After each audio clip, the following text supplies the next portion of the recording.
And as we move forward, it's not like we're letting go of them because we're getting closer. So but you're letting go of pain and you're grabbing hold of hope. Exactly. And those are one's death and one's life. That's right. Okay. You just think, how do you even get up in the morning? You know, how do you do that? Right.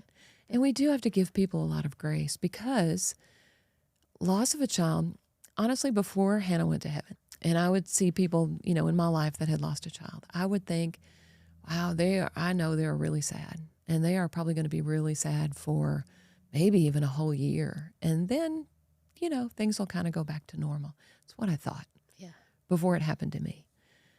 Now I know that pain from child loss is a lifelong experience.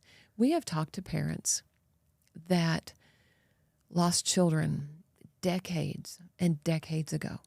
And when they talk about those children, they live full lives. They have joy in their lives. But when they talk about that child that they lost decades ago, a tear will come to their eye. Right. And that's actually reassuring to me as a bereaved parent. I'm not going to forget Hannah. Right. It's been 16 years since Hannah went to heaven. I'm not going to forget about her.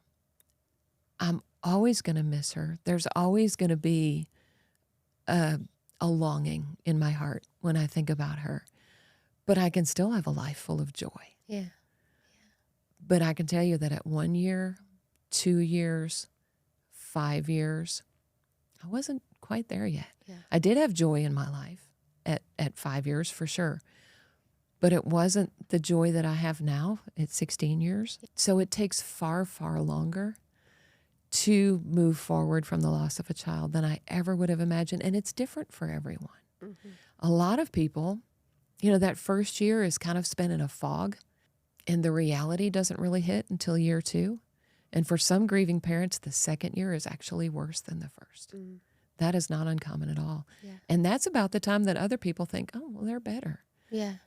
And they're not. Yeah. And so if there's a grieving parent that you love, that you know, give them a lot of grace and know that it's going to take far more time than you ever would have thought. It seems like when you're talking about joy, whenever you are grieving or there's something there, it's almost like you've got joy, but it's joy in spite of this.